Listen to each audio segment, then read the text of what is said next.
voice of free speech. The truth delivered. Common sense for the American people. Welcome to the Scott Jennings Show. Los Angeles Mayor Karen Bass is under fire in Los Angeles. We'll tell you why. Free Palestine nuts have transformed into anti-ICE nuts in Minneapolis. That female boxer who pummeled the competition in the Summer Olympics, it was a dude. And we'll get a check on the North Carolina Senate race live from the Tar Heel State. It is Friday, February 6th. This is the Scott Jennings Show. You're listening to Common Sense for the American people. Topping the news this hour, the Guthrie family has renewed its pleas for the kidnapper of Nancy Guthrie to contact them. This time it is Savannah Guthrie's brother. Here's the latest video, cut 12. This is Cameron Guthrie. I'm speaking for the Guthrie family. Whoever is out there holding our mother, we want to hear from you. We haven't heard anything directly. We need you to reach out, and we need a way to communicate with you so we can move forward. But first, we have to know that you have our mom. We want to talk to you, and we are waiting for contact. Day 6 of all this, and there's still frightfully little to know, at least what we've been told publicly. Justice is coming for the mastermind of the attack on Benghazi. The U.S. has captured Zubair al-Bakush. He's been extradited to Virginia. He'll be charged with murder, terror, and arson over the brutal attack on our diplomats abroad. While you slept, talks between the U.S. and Iran did occur in Oman. These were mediated talks. The Iranians are putting a positive spin on all this. No word from the American side just yet. This all comes as tensions remain high, and the U.S. has a significant military buildup in the region. A little political news. Last night in New Jersey, the radical progressive wing of the Democratic Party has, at least for now, pulled ahead in another race in its war against the Democratic establishment. New Jersey's 11th Congressional District special primary election was last night. This is the seat vacated by Mickey Sherrill, who was just elected governor. As we sit here this hour, the race is very close, but leading it is Analilia Mejia, a progressive from the AOC, Bernie Sanders, Elizabeth Warren wing of the party. She leads former Congressman Tom Malinowski by just 488 votes. Election officials there say it may take a few days to call the winner. We'll keep an eye on this. We turn our attention now to California, where a devastating report this week has uncovered the utter incompetence and corruption of Los Angeles Mayor Karen Bass. The story is pretty simple. Last year, devastating wildfires ripped through the Palisades in Los Angeles, destroying 13,000 homes and causing over $8 billion in damage. You might recall that while the wildfires were going on, Mayor Bass was not in L.A. She wasn't even in the United States. She was in Ghana to attend the inauguration of that country's president, even though her people in L.A. were facing devastation. Fast forward 1 year, and the story gets even worse. On top of the fact that virtually no homes have been rebuilt since the fire, an utter failure and the latest example of incompetent progressive governance in California, reporting this week from the Los Angeles Times says that Mayor Bass is engaged in a cover-up of just how poorly the entire fire situation was handled. Listen to the reporter who wrote the story. She says explicitly that Bass ordered changes to an after-action report because Bass didn't want to look bad. Here's cut 5. So since we reported on the changes to the after-action report, we have been trying to figure out who ordered them. And so, our sources, we reported yesterday that these two people who have knowledge of the mayor's office and who spoke with two of the mayor's confidants said that the mayor reviewed an early draft of the report, and she was concerned about it, that it would expose the city to legal liabilities. We reported that Bass wanted some of the top findings removed or softened, and we looked at the draft and, we analyzed different versions of them, and that's what ended up happening. One of our sources even said that the mayor was told that changing the report would be a bad idea because it could hurt her politically. Some things are still unclear. It's unclear if she made line-by-line edits or she just kind of gave instructions and directions that led to the edits. That's the Los Angeles Times talking there, folks. Not exactly a bastion of conservatism, but I do encourage you to read all about it. It's terrible stuff, but the tragedy of California this week goes beyond just the LA wildfire scandal. We're also learning about fraud that is rife in LA County, similar stuff that could even eclipse the fraud you already know about in Minneapolis. We're talking about medical fraud here to the tune of billions of dollars. Cut 11. One doctor billed the government $120 million in a single year, claiming to oversee 1,900 patients. With almost 2,000 hospice agencies, LA County has more than 36 states combined and 30 times more than either Florida or New York. 18% of the whole country's home health care billing is coming out of Los Angeles County. How is that possible? And take a look at this map, a cluster of 287 hospice providers in a 2-mile radius, some in strip malls, unmarked buildings, even a wrecking yard and vacant lot. All of it is just paperwork. I could fill that out in Kazakhstan if I want and get a hospice license waiting for me. How is this possible, Dr. Oz? Well, when an entire state is run by one party, and that party is dedicated to incompetence and corruption, this is what you get. And who is the ringleader of the California Democrats who've run the state into the ground? Gavin Newsom, the governor who now wants to take this show on the road nationally as he runs for president. This week, he embarrassed himself by touting a light rail project that is nowhere near being built, literally a non-existent rail yard to nowhere. Here's cut 15.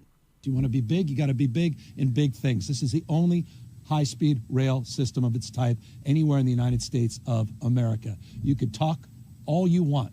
You guys are actually delivering, making things happen. Takes a special kind of shamelessness and narcissism to tout a railroad that literally doesn't exist.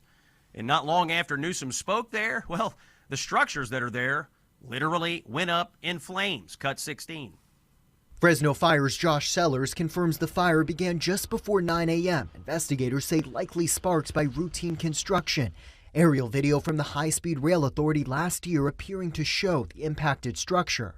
This is the shoring framework that the concrete is then poured in place, and that becomes the permanent structure. The fire, the latest twist in a controversial project. California High-Speed Rail is more than 6 years delayed and nearly $100 billion over budget. Fortunately, no tracks were destroyed in the fire because, well, none have been laid. The project to bring high-speed trains to California has been nothing short of an abysmal failure. It was approved by voters in a referendum 18 years ago, and now they're trying to lay a single track. It was supposed to connect San Francisco and L.A. by 2020. It's now $100 billion over budget. They say it'll be done in 2039. Who knows what the world will look like then, but at least there will be light rail between Palmdale and Gilroy. Friends, California should be the model state. Perfect climate, unmatched beauty, world-class resources, the best of urban and rural, unlike anywhere else in the world. And yet families cannot afford to live there. Businesses and wealth are fleeing. Gas and energy costs are the highest in America. Homelessness is rampant. Schools are failing. And for goodness sakes, there is a literal map of where human excrement is on the sidewalks in San Francisco. This is the record. A beautiful state run into the ground by Newsom and his band of incompetent, corrupt, liberal Democrats like Karen Bass and others. And Gavin Newsom wants to take this national? If there's a bright center of the universe where all common sense lives, California, at least right now, is the furthest thing from it. This is Scott Jennings. You're listening to Common Sense for the American People, and you're listening to it on Salem. When we come back, our friend and reporter, Jessica Costaskew of the Washington Free Beacon joins us. Jessica has been tracking down those Free Palestine radicals on college campuses, and she has discovered that they have now converted into ICE Watch in Minneapolis. You're going to want to hear all about this new report. It's Scott Jennings. This is Salem. It's Common Sense for the American People. Stay with us. Common Sense for the American People.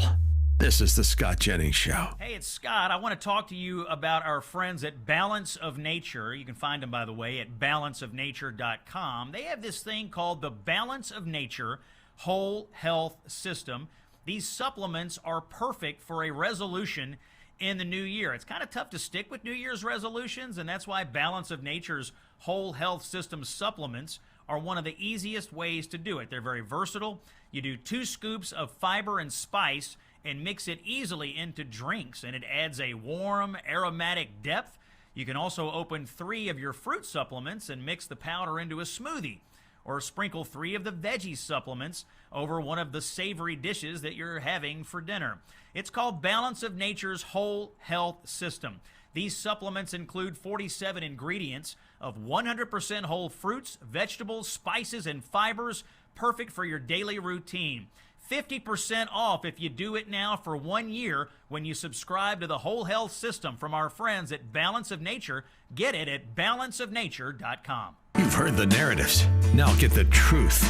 It's the Scott Jennings Show. Friday, February 6th. Scott Jennings here on Salem. One of the stories that we've spent a good amount of time covering this week is that these Ice Watch networks operating in Minneapolis are very organized, well-funded, and well-trained. We have proof of it now, indisputable proof. But something on my mind has been, who are these people? Because a lot of them look and sound like the Free Palestine radicals that were terrorizing Jewish kids on college campuses just a few months ago. Turns out my hunch was correct. Joining us again on the Scott Jennings Show is Jessica Costasque, staff writer for the Washington Free Beacon. You can find all of her work at freebeacon.com. Jessica, you have some new reporting and an article entitled Anti-Israel Group that stormed University of Minnesota building now leads illegal anti-ICE agitation. Jessica, welcome back and tell us all about it. Certainly. Thank you so much for having me back on. So it's exactly as the headline suggests.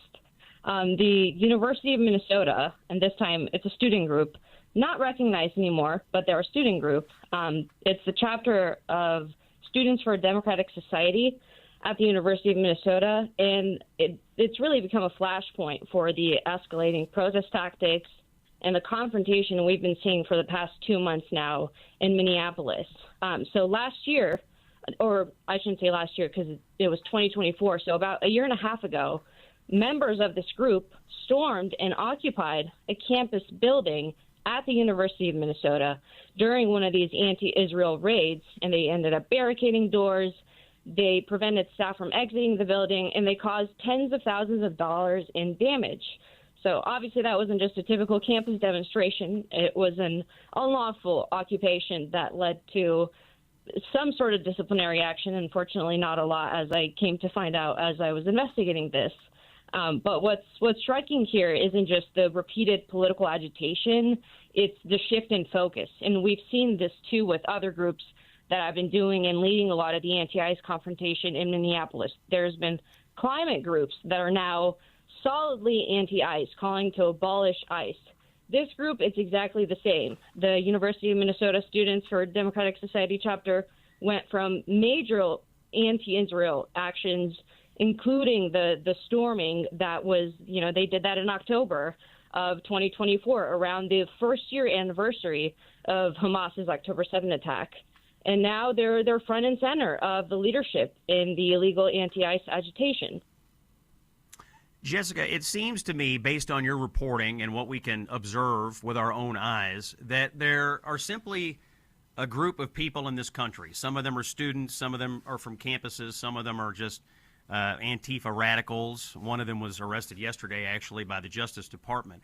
But you have this group of people that are simply going from one cause to the next, whether it was Black Lives Matter, some environmental cause, then it was Free Palestine, now it's anti-ICE.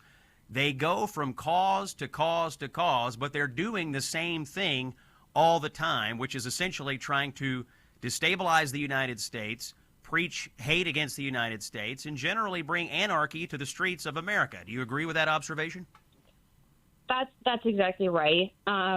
For example, this student group, they've been targeting all of these protests in Minneapolis that they believe are housing ICE agents. And there happens to be one of these hotels on the University of Minnesota campus. And so what this group has done is that they held 3 what turned out to be illegal demonstrations Just in January, they had one every week on Thursdays where they brought out, over 100 radicals outside the hotel to protest. But it wasn't just protest, because it led to property damage, unsafe conditions, and eventually police had to come in and actually arrest the agitators. For instance, last week on Thursday, they arrested, I believe, 67 radicals. And this is an update to my story, but they were back out last night, and I just checked, and they arrested 12 other people. And so, of course, they're now, funding they're trying to get bail fund to get all the people out. I think they have gotten all the people out, but this it won't stop. And these activist groups, just like you said, they will move on to the next cause, whatever that might be, even after ICE. I'm sure they'll come up with something next to protest. Jessica, I've got about 10 seconds, but I did want to ask you about one of the leaders behind this group. The reporting is insane. This person is a public school teacher? Yes, an individual that led the occupation of the building at the University of Minnesota. He happens to be a PE teacher in the Minneapolis school district, a high school PE teacher. I have, of course, reached out to the school, to the district. I've gotten nothing back from them, so not surprising. Jessica Costascu with a Free Beacon. Your reporting is invaluable. We will have you back, and thank you for joining us. We take a break now. When we come back, we'll talk politics in North Carolina, big Senate race down there. It's Scott Jennings on Salem. Stay with us. Conversations and stories you simply won't hear from the mainstream media. It's the Scott Jennings Show. It is Friday, February 6th.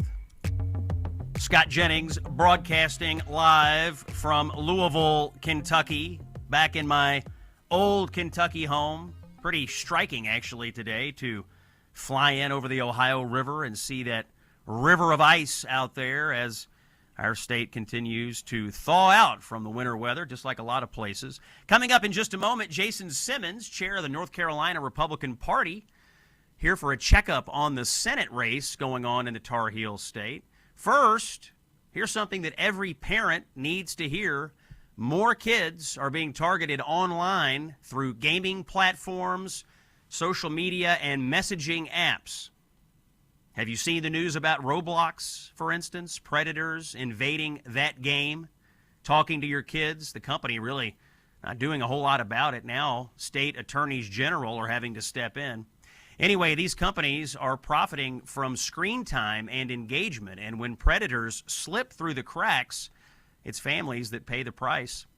Child Help, our partners at Child Help, they hear from children every day who were contacted through games and apps, kids who were groomed, manipulated, or threatened by adults pretending to be someone else. Here's a story. One boy reached out to Child Help's hotline, terrified and ashamed. An adult that he met in an online game was demanding photos and threatening to lie to his parents if he did not comply.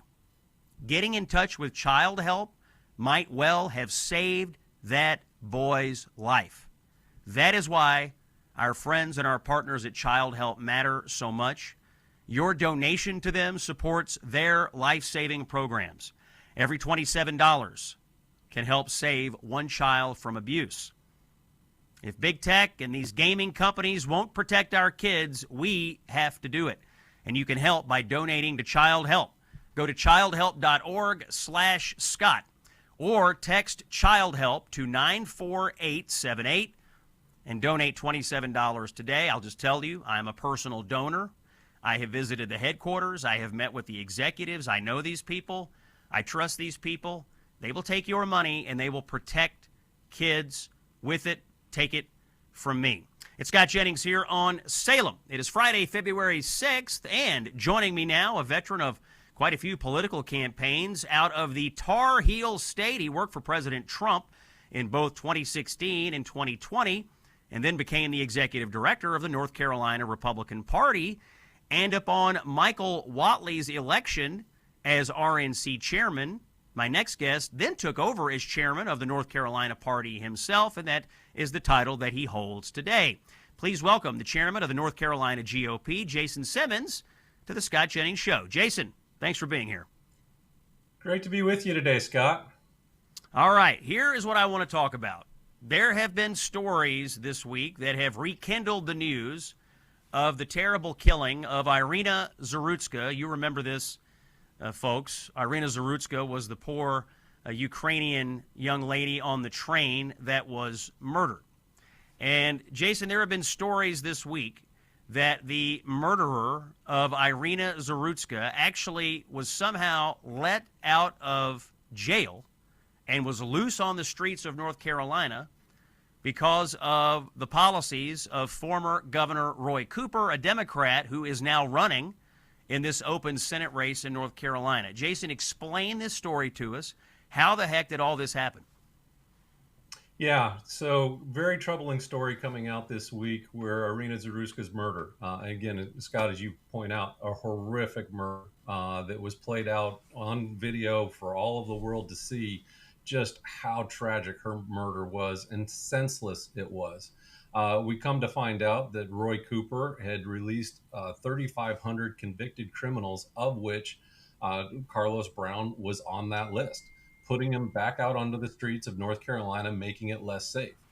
You have a career criminal being put back onto the streets of North Carolina by a career politician, and now you have Cooper spinning, trying to cover up his own failures, and a legacy media here in North Carolina. And I applaud you and others that are covering this story, because here in North Carolina and the legacy media, you already have the spin and the cover up for Roy Cooper, and trying to explain away how this horrific murder was enabled by Roy Cooper, and allowing this individual to be on a list of criminals, again, convicted criminals, put back out onto the streets of North Carolina. It's a story that plays out, Chairman Simmons, all over the country. You have Democrats out there that in the name of criminal justice reform or in the name of equity or whatever you want to call it, have repeatedly put policies in place that return violent criminals to the streets. They take them out of the jail. Sometimes they never even get to jail, and they put them right back out into the community. In the case of Roy Cooper, for our listeners around the country, he was governor of North Carolina, and he's always tried to maintain this moderate facade, this fake moderate, aw shucks demeanor. But when you look under the surface, when you look under the hood of the Cooper campaign in North Carolina, what you'll find, I think, and I'll ask you to confirm it, Mr. Chairman, is a radical Democrat, as radical as any other, and one that was susceptible to buying in to all the progressive liberal garbage when it came to putting violent criminals back out on the streets. Do I have that about right? 100%, Scott. I mean, you look at Roy Cooper, he runs as a moderate, a centrist, somebody that could almost be a Republican in name, the way he would go out and campaign. But he moderates himself back to the left and really conspiring with the left agenda and the woke criminal policies that allowed Carlos Brown back onto the streets. He sets up his own task force to be able to, quote unquote, examine these issues and how to be able to more fairly treat these criminals. I'm not concerned about the criminals. I'm concerned about making sure the people of North Carolina continue to stay safe. And Roy Cooper failed on that job. He failed to keep the people of North Carolina safe. He's failed miserably on that end. And now he's attempting to cover up his own failures, especially when it comes to criminal justice. And where he protected criminals over the people of North Carolina. I think we find this, Mr. Chairman, around the country. You have some of these Democrat governors who have worked very hard to build a very fake, moderate, nonpartisan, bipartisan image. And they are often protected in this by either a lapdog state press corps or a state press corps that is basically non-existent. It happened in North Carolina with Cooper. I'm sitting here in Kentucky. The same thing happened with Andy Beshear. He's a radical, liberal Democrat, very radical guy. But, you know, we have a press corps that, you know, this guy hadn't been asked a hard question the entire time he's been governor. And now you have the same thing in Cooper. It is really the job of the Republicans this year in this Senate campaign to say, what you were told is not the truth. I think this story, this release of DeCarlos Brown back onto the streets. I mean, that story of Irina Zarutska, it shocked the national conscience. And when you find out what happened, it really does strip away this facade that was built. Do you believe we're going to have the resources in North Carolina and the organization to get this story out to the people? Because I think if they know it, they're going to turn against Cooper. Oh, absolutely, Scott. And again, that's where it's so essential. I applaud you and others that are carrying the water on this story, while the legacy media here in North Carolina or others nationally would rather go ahead and sweep this one back under the carpet. But again, Irina Zaruska's murderer was one of 3,500 individuals that were part of a list of individuals, again, career criminal, convicted criminals that were put back out on the streets by Roy Cooper. How many more stories are we going to uncover over the next several months as we continue to figure out who's on that list? And this list was only made available to the public after public pressure by now Governor Stein in his office. Roy Cooper wanted nothing to have the light of day put on this list. But again, public pressure, sentiment had to have this release of the 3,500 individuals. And we're going to go back through this list with a fine-tooth comb and undercover one more person after another. And the recidivism that's going to occur is going to be astounding and shocking to people. And again, Roy Cooper intentionally put these individuals back out on the streets because of his own ideological position that is going to end up being a rubber stamp for the left woke policies if he's ever elected to D.C. That voice you're hearing is the chairman of the North Carolina Republican Party, Jason Simmons. Jason, I know that you are in the middle of a primary season in North Carolina, and you have to maintain some neutrality because there is technically a primary. But just for the benefit of our listeners, the contours of this primary are very simple. I don't have to maintain any neutrality. The Republican nominee is going to be Michael Whatley, the former chairman of the Republican National Committee. And once your primary formalities are over with, it'll be Whatley v. Cooper down there. One other issue I wanted to bring up, the state legislature redrew the congressional maps. It seems like the Republicans may be in a position to knock out a vulnerable Democrat named Don Davis in a congressional seat. How's that race shaping up, Jason? Absolutely. As you indicate, we're in primary season right now, and we're less than a month away from our primaries and look forward to putting those behind us and being able to get right into the general election. As you look at, as you talk about Don Davis out there in the 1st Congressional District, that is a district that right now we anticipate being able to pick up.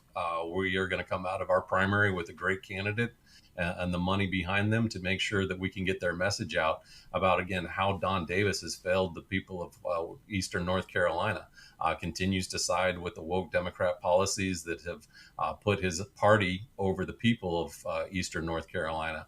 And so that'll be a great pickup opportunity for us. And especially as we look ahead to the general election, North Carolina, like we've seen a lot of parts of the country, we've seen a real shift in voter registration to the Republican Party. And just this past month, Republicans took the advantage over Democrats for the first time ever in our state party's history.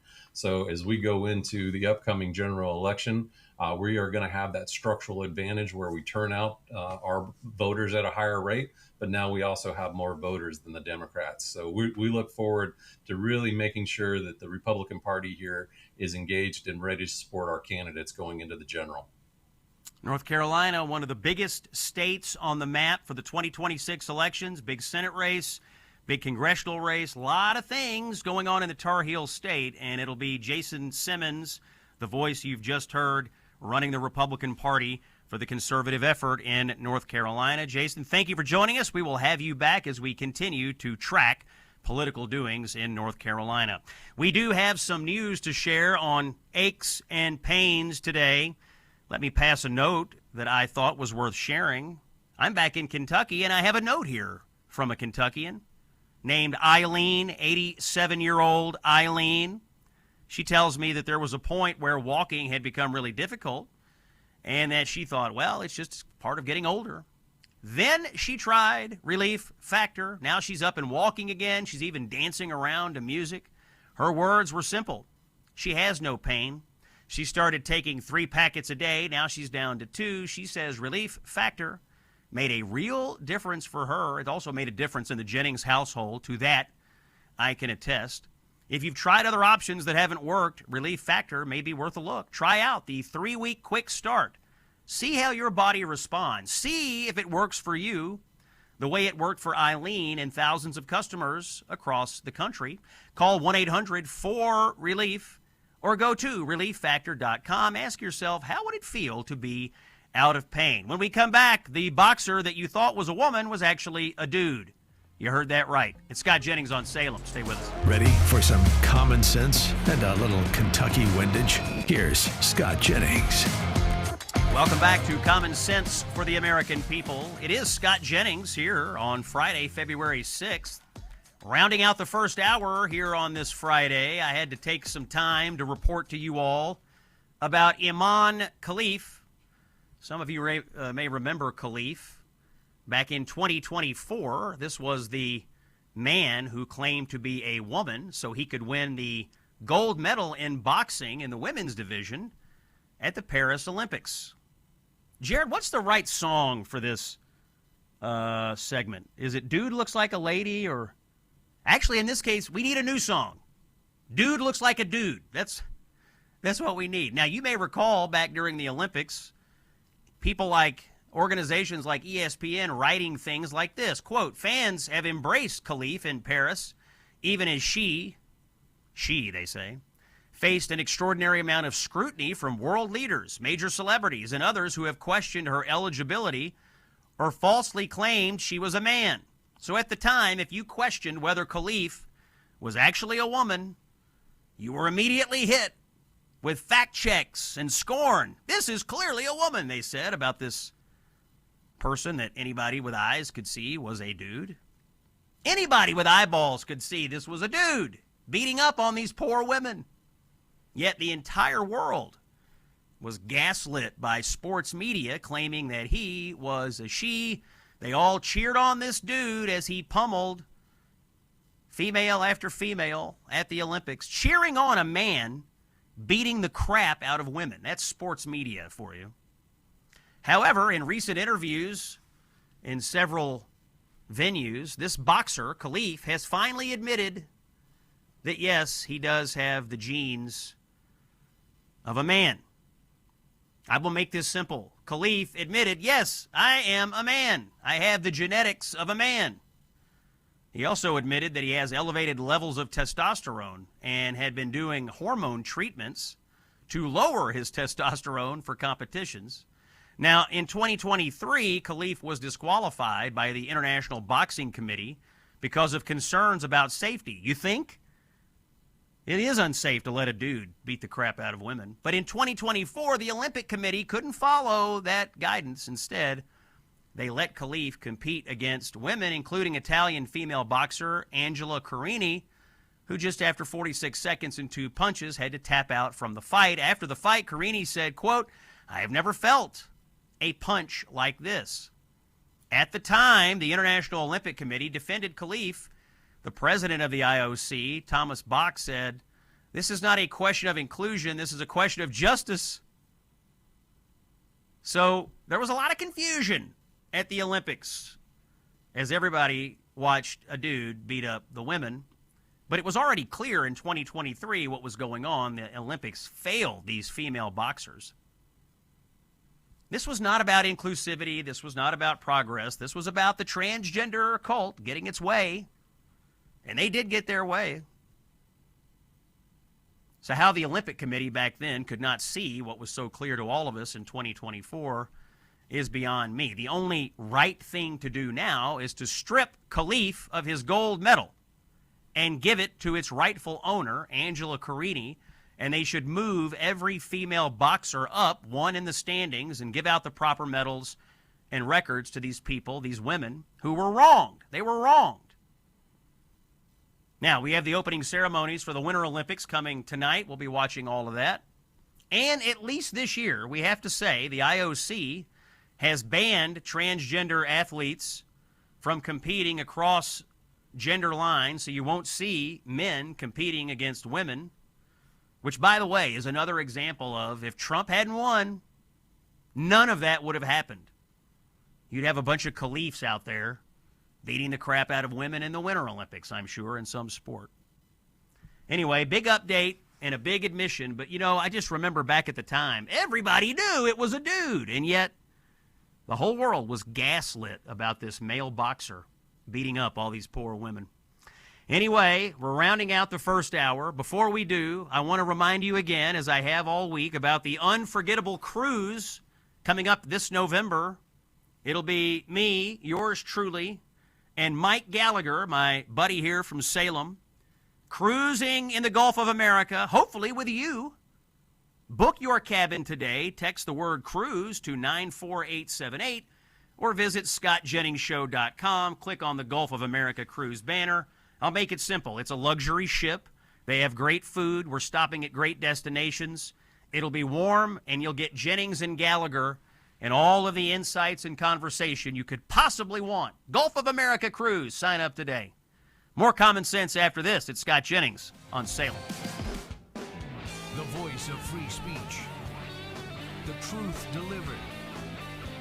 Common sense for the American people. Welcome to the Scott Jennings Show. It is Friday, February 6th. Common sense for the American people. Scott Jennings is here with you on Salem. Coming up this hour, as is our custom, it is Friday Punditry. Our friend from Indiana, Pete Seat, will be here at the bottom of the hour. We also are unveiling a new segment on the Scott Jennings Show today. We're going to do this every week. We're going to give you the relief factor pain of the week, the political pain of the week. Stick around here in a few minutes and we'll tell you the inaugural relief factor pain of the week. Quick check of the headlines. Leading Democratic candidates for Congress continue to tell us what they will do if elected this November. One of them is named George Conway. He's running in New York. Is he running on affordability? He is not. He is running on impeaching Donald Trump. Here's cut two. So say that again. So if anybody's watching out there, make your pitch to the people in the 12th Congressional District. Yeah, if you want your lives to be better and you want this country to preserve for your kids, we need to impeach or remove this fascist now, as soon as possible. And that language is tough, but that's where we are. We can't mince words at this point. We are at a crossroads. And if we want to have a country that survives, we need to end this tragedy that's called Trumpism as soon as humanly possible. That's George Conway running for Congress in New York. A lot of Democrats are running on impeachment. My prediction is they will impeach Donald Trump if Democrats take over the House. Last night, President Trump was in the White House, and he officially unveiled a new website called TrumpRx.gov. It is a new platform that gives Americans direct access to lower prices on dozens of common yet high-cost brand-name prescription drugs. Here's the president, cut 6.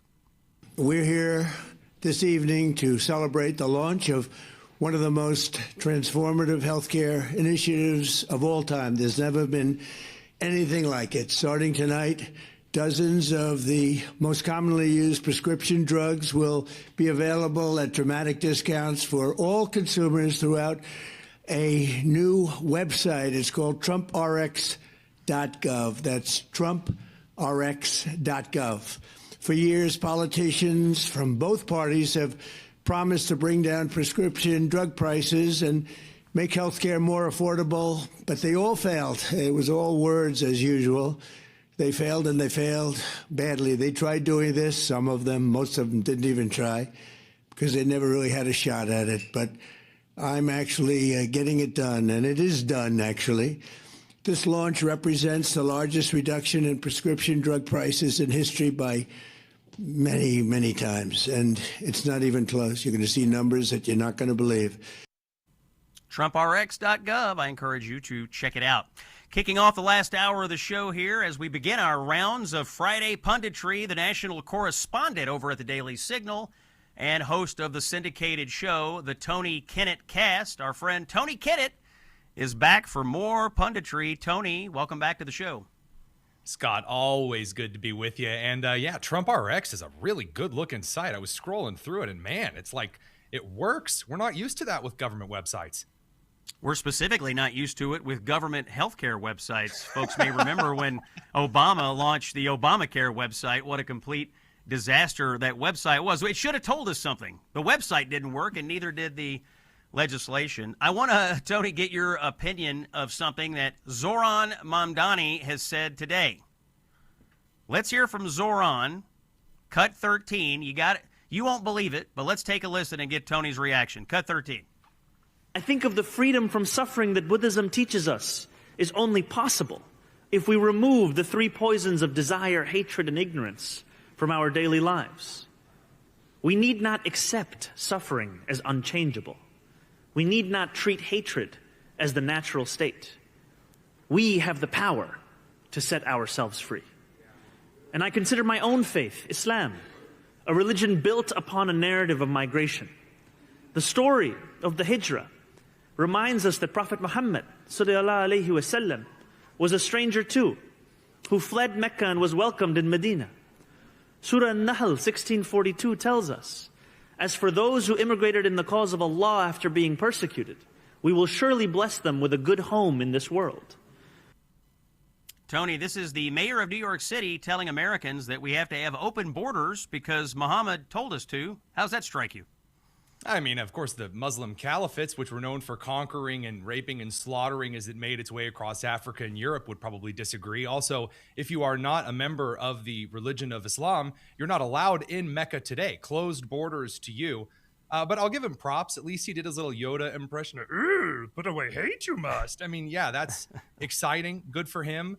I mean, he has no concept of history, but motivational speaking at your local incense parlor, he's got down pat. Zoran has had a big week. I've been in New York this week. You can't get around because they can't get rid of the snow. There is, in fact, garbage piled up everywhere in New York City. And now, and he shut down the gifted and talented program for kindergartners, so that's going to hurt poor kids. And now we're opening the borders because Muhammad says to. Let me get something a little closer to home for you, Tony. You're a Hoosier, and I can only assume, like so many other Hoosiers, you are mourning the tragedy that occurred this week when the immigrant, illegal alien, in my opinion, truck driver ran head-on into a van, killing 4 people. When you heard this story, and I want to hear what your personal reaction was, but also what are people in Indiana saying? They must be outraged by this. There was incredible outrage, and we actually ended up taking your clip where Tricia McLaughlin of the Department of Homeland Security gave you a statement and aired that on the show last night here out of Indiana because the solidarity with the Trump administration, with red states around the country that are tired of these blue policies, whether it's the commercial driver's license policy of Pennsylvania, whether it's the trucking company sanctuary that California provides. These are hurting people in every walk of life in every part of the country. This was just a county over from me. Jay County, I've been in a lot. I used to coach track meets at the schools there. It's known around a lot of us here that a lot of people will often drive those who are Amish from place to place for funerals, birthdays, and such. That's what was going on here. And senseless tragedy, just a family, fathers and sons killed, all because an immigrant who came over through the CBP border app from Kyrgyzstan didn't want to wait for traffic, swung around, and it gets just a terrible, terrible situation. And again, the Attorney General laments here in Indiana that we don't have more to stop the horrible practices in Pennsylvania and California in our state. Yeah, it's a terrible tragedy. And even though this person, I guess, technically came into the country through what Democrats would say was legal means, you have to remember Biden set up this app. They were letting like 50 to 60,000 people a month into the country on this app, and then they were paroling them into the country. These people would have otherwise been inadmissible. They would have been illegal aliens. Trump's gotten rid of this. He's turned the app into a deportation app. But, I mean, bottom line, Joe Biden open border policies have led to the deaths, tragic deaths of 4 people in Indiana. Tony, let's wrap up with a Washington Post. A lot of weeping and gnashing of teeth in the media business about all the reporters, including 13 reporters who covered climate change, were let go at the Washington Post. How'd all this news hit your ears this week? With mirth, with laughter, with dancing in the streets. I got to tell you, Scott, I don't know if you've ever been a race reporter. I don't know if you've ever been a protest reporter, but they had multiple of those at the Washington Post. Again, while they're calling dead terrorists austere scholars, all I can say is this. when some of us were kicked out of the White House press room because we weren't considered real journalism, I would like to just say we are now still there, and they who have begged Jeff Bezos for lots and lots of money, obviously he didn't give that to them to support their little charity cause. I hope the GoFundMes kick in and do what they're hoping, because obviously their journalistic skills aren't paying the bills. Yeah, it's amazing to me all these people like Bernie Sanders are putting out posts saying, oh, if Jeff Bezos can spend money on this and this and this, he is ordered to spend money on a failing business. That's what he is for. He's to throw his money away to people that I like. That's what I'm not going to do it. I'm Bernie Sanders. Socialists always have a lot of ideas about how you should spend your money. Tony Kennett, thanks for joining us today. We'll have you back in a few weeks. Always appreciate your insights. We're going to take a break, but first, a word from our friends at Patriot Mobile. When it comes to wireless service, Patriot Mobile is who you want to sign up with because they share your values. You pay your bill. They then invest money from their company into the Christian conservative cause. They do it out in the open and unapologetically. And they will also give you prioritized premium service on all 3 major U.S. networks. They have unlimited data. They have mobile hotspots. They have international roaming. You get great service, and you get a company that actually shares your values. I'm a customer of Patriot Mobile. I think you should be as well. Here's how you do it. Go to patriotmobile.com/Scott or call 972-PATRIOT and use promo code SCOTT, and they'll give you a free month. patriotmobile.com/Scott. or call 972-PATRIOT. Make the switch today. Keep your number. Get a new phone. Whatever. Get over to Patriot Mobile. When we come back, the Relief Factor Pain of the Week. Scott Jennings on Salem. Stay with us. Fighting for free speech and Western civilization. This is the Scott Jennings Show. Friday, February 6th.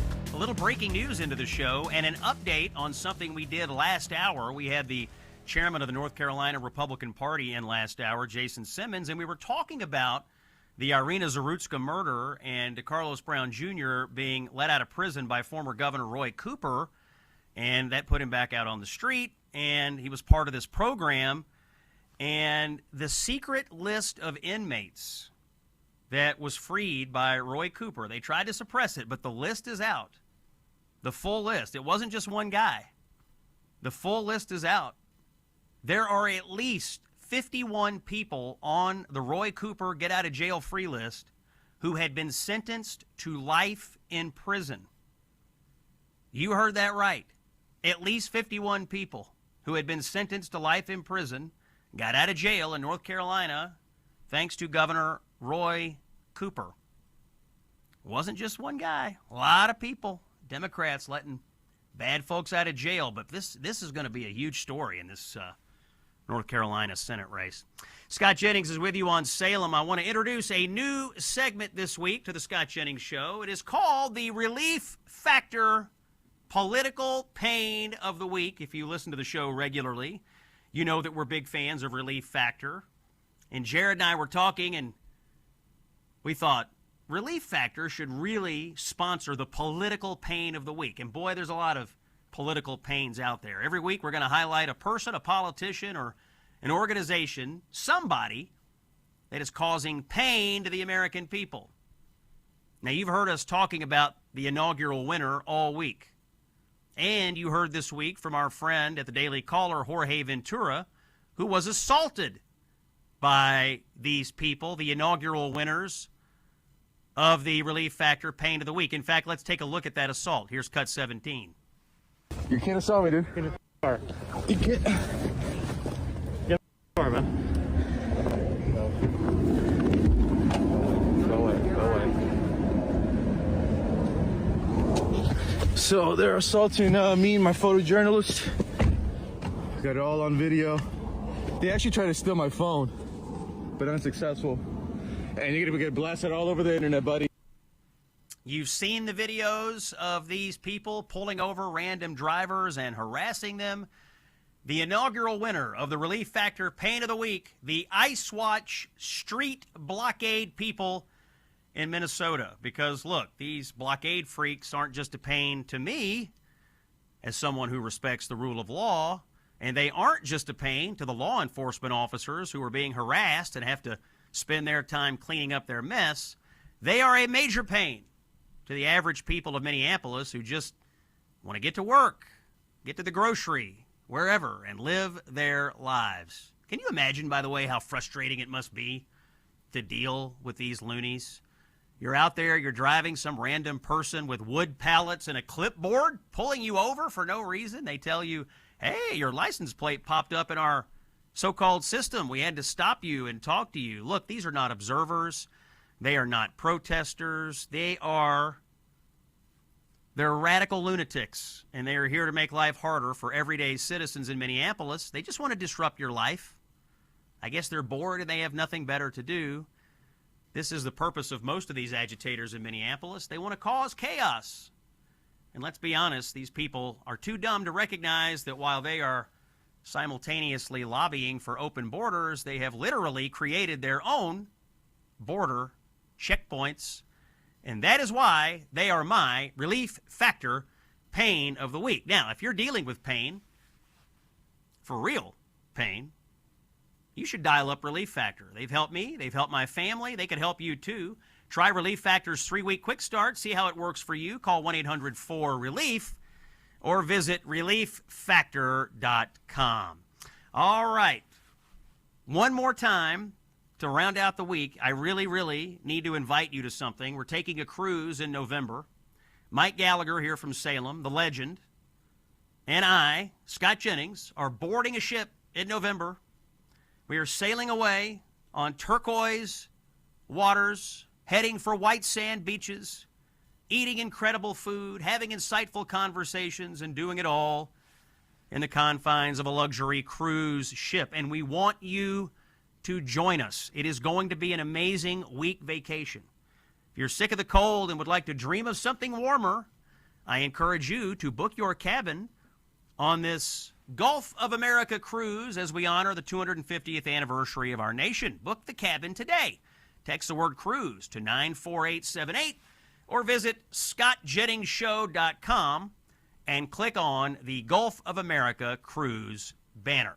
We're going to take a break, but when we come back, Friday punditry continues. My friend Pete Seat, also of Indiana, is here. We work together in the Bush 43 White House. You see him on TV sometimes. Great guy. We'll talk to Pete for Friday punditry when we come back on Salem. The man who made CNN safe for conservatives again. Here's Scott Jennings. Friday, February 6th, it's the Scott Jennings Show here on Salem. Common sense for the American people. I got to tell you, I didn't believe this when I saw it. I thought this has got to be one of those things that somebody created on the internet to take advantage of a news cycle. Did you know that in 2021, the Washington Post ran a story, and the headline of the story was, "The Racist Legacy Many Birds Carry." Birds. And there is a picture on the story of a bird. It's red. The bird is called Jameson's Firefinch. And literally, the subheadline is, "The birding community faces a difficult debate about the names of species connected to enslavers, supremacists, and grave robbers." They literally ran a story saying bird watching is racist.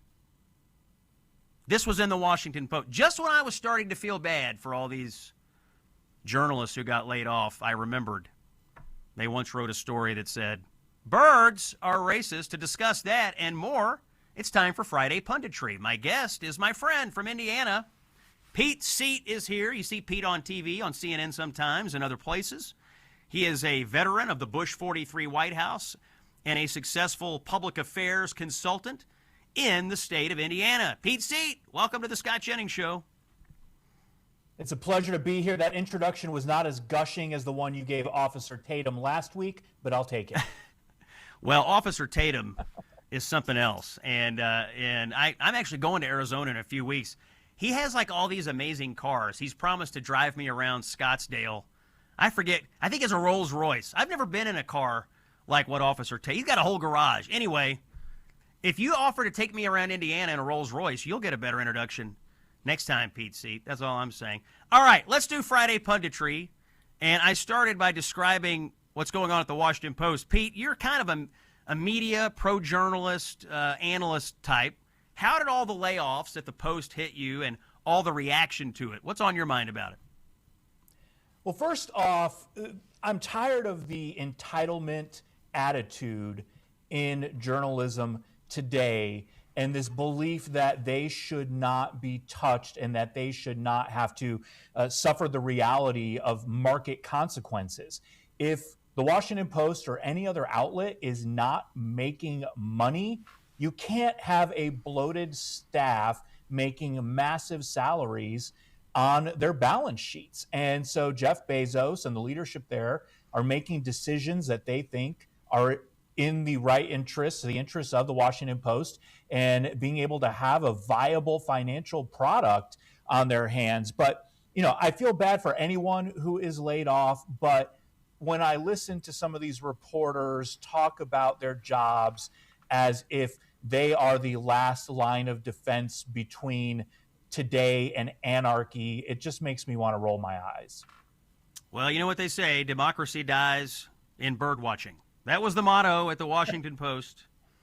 And, you know, I also just, this story is interesting because you look at the commentary, Pete, of these liberals who are whining and gnashing teeth about this. It's evident a couple of things. One, they don't actually believe in for-profit businesses. Like a newspaper is a for-profit business.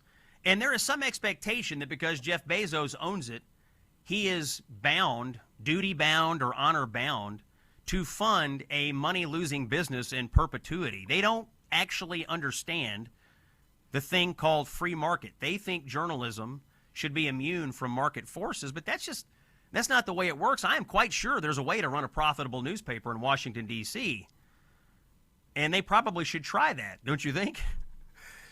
Yeah, they should, absolutely should. I mean, look, the New York Times, and we can all have our arguments and disagreements with some of the coverage that comes from that paper, but they're doing really, really well. The Washington Post, not doing as well. I can't remember exactly how much money they lost last year, but it was massive. And you said it perfectly well, Scott. It's the free market. But there are far too many on the left, far too many Democrats who don't believe in the free market. In their minds, the government should be funding all media. We saw the reaction to the cuts at PBS and NPR. Everyone's hair was on fire over those decisions that were made. But audiences are not tuning in to PBS and NPR. They're not picking up a copy of the Washington Post or getting an online subscription to the Washington Post. They're listening to shows like The Scott Jennings Show and tuning into online outlets where they get news that they can trust and that they believe is accurate. Pete Seat from Indiana is our pundit of the week. Pete, let us shift gears and talk about the Commonwealth of Virginia. Our mutual friend Steve Guest had an interesting post on X today. He said, for those keeping score at home, the first bills going to new Governor Abigail Spanberger include bills to allow felons and the mentally incompetent to vote, gay marriage, abortion up to the moment of birth, and gerrymandering funding. These are the first bills that the new governor will sign into law. Now, Pete, I was told that her entire focus was on affordability. Do you hear any affordability in the initial legislation that the new governor of Virginia is signing? I certainly don't. Zero. It sounds like a lot of wish list politics for liberals. And this is the danger, Scott, with labels in politics. The former governor of my home state of Indiana, Mitch Daniels, was no fan of labels because, you know, you could call yourself a liberal or conservative, or your opposition can use those labels, and it's not necessarily accurate. That is absolutely true in this case. The supposed moderate governor of Virginia, maybe she's moderate in tone, maybe she's really nice, pressing the flesh and doing retail politics, but moderate in tone and in personality does not equate to moderation in policy. And Virginians are learning that now, and the joke, unfortunately, is on them. I want to ask you about another story, a little bit of a breaking news story out of Virginia. Democrats there have finalized their redistricting map. And in a state that is basically just off of 50-50, it's a little tilted blue, but it's effectively a split state. you're going to have a congressional delegation that is 10 Democrats and 1 Republican. Now, might hit a little close to home, Pete, but a lot of people in my social feed are saying, oh, boy, isn't it great that the Indiana Republicans took the high road on redistricting only to see the Virginia Democrats take the low road here? When you saw the 10-1 Virginia map, how did it make you feel, and how does it make us feel about what happened with the failure of Republicans in Indiana to do the same thing? Well, it's unsurprising because Democrats love taking the low road. What was it that Michelle Obama said? When they go low, we go high. Well, now it's when they go low, we go lower. When it comes to Indiana, I know a lot of people are focused on the rejection of redistricting here and trying to analyze or determine why it happened. And what I've been saying, Scott, for weeks and months now, in talking to especially the state senators who voted no, is this was the tension between a flirtation with politics and a fidelity to principle. The political argument is a really easy and emotional one to make. You want more seats, you go draw a map that is favorable to your political interests. The principal argument is a really, really steep hill to climb in this environment because it presupposes that you are principled in some way and that you maintain those principles as well. And when you talk to those senators, they will tell you, hey, if you want to win, you just have to run better campaigns and you have to deliver better results to people, and you will be rewarded election after election season. You don't have to be artists in map making. And they feel very strongly about that. If you look at our map, which has been rated the least gerrymandered in the country, which I think is a really silly way of describing it, I would just say not gerrymandered. It maintains communities of interest. It respects existing boundaries, and the districts are very compact. They're not politicized. This is a Republican state, a conservative state, so obviously we're going to have majorities, but because Republicans deliver, we have super majorities. We've had a Republican governor for 21 years now, which is a record. We've had a super majority in the state Senate since 2010, a super majority in the state House since 2012, and that's not because of artful map making, that's because of delivering on Republican promises that are made. So I know there's a lot of people out there who are upset, but these state senators who cast that no vote feel very strongly that they did the right thing, and they're confident that they will be rewarded at the ballot box. I don't know, Pete. We'll see how good they feel when we're all in the re-education camps after the Democrats take the House in November. All right, one more thing out of Virginia. Let's play Cut 10. This is Spanberger bragging about ending her state's cooperation with ICE. Cut 10. First of all, your decision about ICE. What brought you to that decision?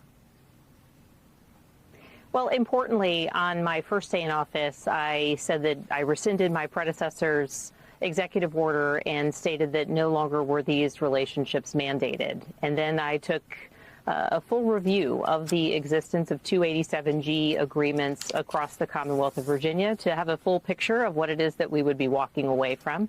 And yesterday, I issued an executive order and an executive directive. Okay, so Spanberger is ending cooperation with ICE. Again, not a moderate position, Pete. I'll give you 45 seconds on it, and we'll take a break. No, this is another Democrat that does not want to enforce the laws of the United States of America. We just saw in Indiana this week with an illegal immigrant who killed a Hoosier motorist on the road. It also happened back in October up in Northwest Indiana. It happened in November, not far from the incident that occurred this week. It happened in Indianapolis in a hit and run back in December. Every case the same. Illegal immigrants behind the wheel who shouldn't have been in the United States to begin with. And this governor wants that to continue, and it's sickening to watch. Yeah, it's. I think this is going to come back to bite them in the rear. This anti-ICE, defund ICE. I mean, all this energy they spend on keeping violent and destructive illegal aliens in these communities. I don't think it's going to go over very well. And I think there's been a lot of polling this week that shows that, yes, people did, in fact, vote for mass deportations. Our pundit of the week is Pete Seat of Indiana. He'll be back in just a moment. Let me give you a quick word from our buddies over at Relief Factor. Here comes a story out of Texas. Tom in Texas, 85 years old. Pain was keeping him from riding his bike and flying small aircraft. That's what he liked to do. But he starts taking Relief Factor. All of a sudden, lower back pain, gone. Hip pain, gone. Even long-standing trigger finger issues, improving. I'm getting all these letters and all these testimonials from people across the country. I am dedicated to bringing them to you because it's one thing for me to just sit here and tell you, hey, buy Relief Factor.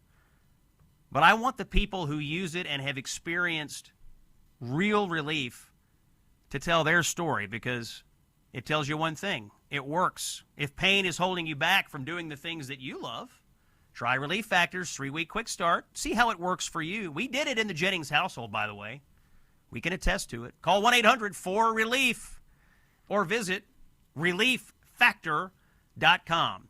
Who won the week in politics? Pete Seat tells us when we come back. It's Scott Jennings here on Salem. When he's not in the Oval Office or owning the libs on CNN, he's here with us. It's the Scott Jennings Show. Watching the stock ticker here at the Scott Jennings Show. The Dow Jones Industrial Average has surged more than 1,000 points today. And for the first time in history, the Dow is now over 50,000. As I look at it right now, 50,016.37. So a big day on the stock market. We're doing Friday punditry here on the Scott Jennings Show. It's common sense for the American people. Our pundit of the week, my buddy from Indiana and fellow traveler in Republican politics. His name is Pete Seat. Pete, it is our tradition to ask our pundit of the week to tell us who won the week in politics. You tell me who won the week, and I will tell you who lost the week. Pete Seat, winner of the week. Well, I wanted to say the winner of the week was Speaker Mike Johnson for holding the Republican caucus together yet again, because it drives me crazy. Nancy Pelosi was very skilled at that, Scott, and she got all tons of credit for her iron fist. But because Mike Johnson does it with a velvet glove, he gets absolutely no credit. So I want to at least give him an honorable mention. But I think the big winner is Venezuela. You may have seen this interview with Politico that Maria Corina Machado did, and she said that she believes an election could take place in Venezuela by the end of the year. An election run with integrity, a legitimate democracy with leadership chosen by the people. That is a win for Venezuela, a win for South America, a win for the Western Hemisphere, and a win for Donald Trump and American foreign policy. All right. I will do the loser of the week, and I'm going to inform the control room. I'm calling an audible. I had been thinking all day that I was going to do this boxer, Iman Khalif, who turns out was really a dude who likes to beat the crap out of women. But I already ranted about this today, and it reminded me that I haven't really gotten a chance to pummel all that much Chuck Schumer for literally taking the 20 of another 80-20 issue in American politics. Chuck Schumer, Pete, has spent all week railing against the Save America Act and railing against the concept of having to show your ID when you vote. In fact, Chuck Schumer has called this Jim Crow 2.0. First of all, I quibble with the math. Every time Democrats call something Jim Crow, they always say Jim Crow 2.0. We're at least on Jim Crow 18.0 right now after all the new Jim Crows. But the real losing position for Schumer, Pete, in my opinion, is that it's truly an 80-20 issue. 83% of the American people think you should show ID to vote, including 76% of African Americans think you should show ID to vote. It's an 80-20 issue.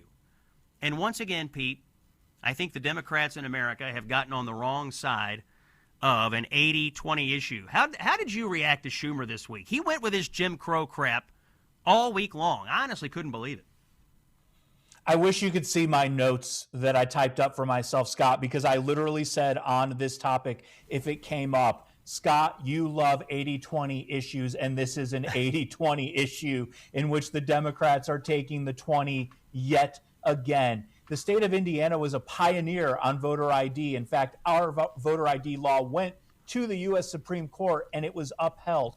I just struggle to understand why we wouldn't want to assure and know with certainty that people are who they say they are when they show up to vote. It shouldn't be that difficult, but for Democrats, they just have to be against everything that Donald Trump stands for, even when it's an 80-20 issue. Yeah, I think in this case, Pete, it goes a little further because the Democrats have always opposed voter ID. There's a reason for that. There's a reason, Pete, that you would oppose having to show citizenship to be registered to vote. There's a reason that you would oppose having people show ID. By the way, there's also a reason that you would oppose states having to clean up their voter rolls. Democrats, of course, oppose all these things. There are reasons. If you just think about it for a couple of seconds, you can figure it out. Pete Seat, Pundit of the Week from Indiana. Honored to have you here. Good to talk to you, my friend, and I'll see you in the green room soon. Sounds good. Thank you, Pete, from Indiana, our Pundit of the Week. A last call, by the way, this week for the Gulf of America cruise. Text the word cruise. 94878 is the number. Put the word cruise in there or go to scottjenningsshow.com. You got to come on the cruise. It's in November. It's going to be amazing. We want to see you there. We'll have great food, great conversation, and a great sail. That's it for me. I'm out. We'll be back Monday. It's Scott Jennings with Common Sense on Salem. Thanks for listening. Common sense for the American people. This is the Scott Jennings Show.